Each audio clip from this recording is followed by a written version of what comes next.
Good morning and welcome to Monday's Peace for Peace.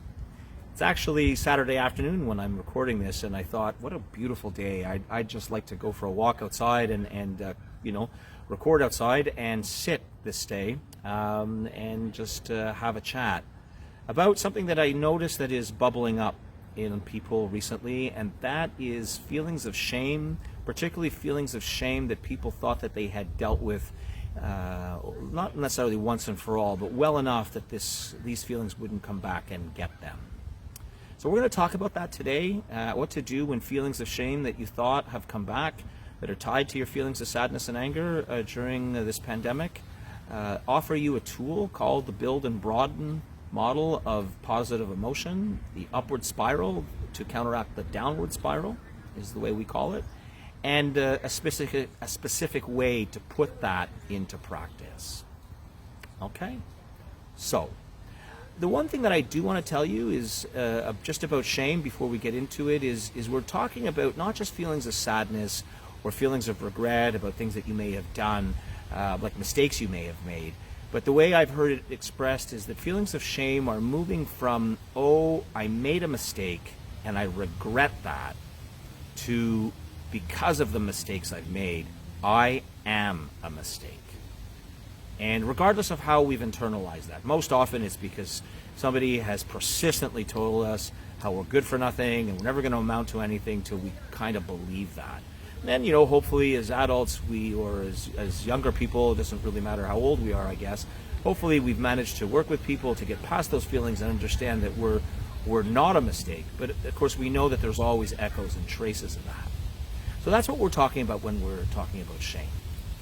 So here I am, I'm sitting out here, I'm in nature, there's a family off to my left, they're having a picnic, it's beautiful, there's people who are rollerblading and playing in the park, and I'm just having a lovely day. And then all of a sudden, my mind meanders, and I'm starting to feel like, I remember when, and all of, my mood changes, and I start to feel feelings of shame. Like, why does that happen?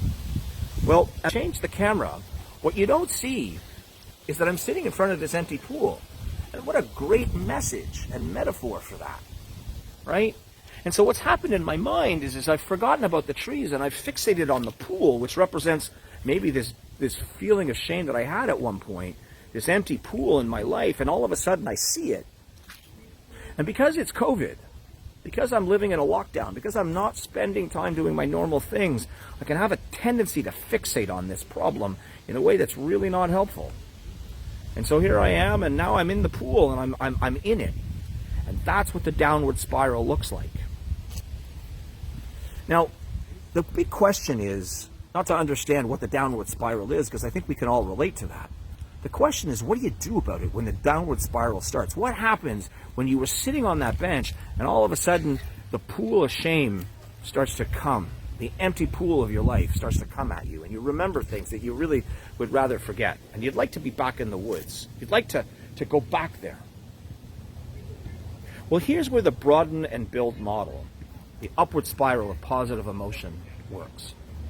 What you're called to do, and we're going to do this now, is you're called to take a bit of a walk, to broaden your horizons. Now, not to run in the woods and forget about the pool of shame at this point, okay? Because it's there. And if you run, it's only going to get back stronger. What you do instead of running, is you're going to intentionally take a walk. And I mean intentionally. Take a walk. Take a walk in a way that you can still see in the distance, in behind you, the pool. Like, I can see it now. I know it's there. It's not going to take me by surprise, but I'm actually slowly walking away. Walking away far enough from it that while I see it, I can begin to remember other times where I've made mistakes and didn't feel like a mistake. Or I can remember other times when I have thought I was about to make a mistake and actually succeeded. Or other times that I've picked up things in my life and managed to do well.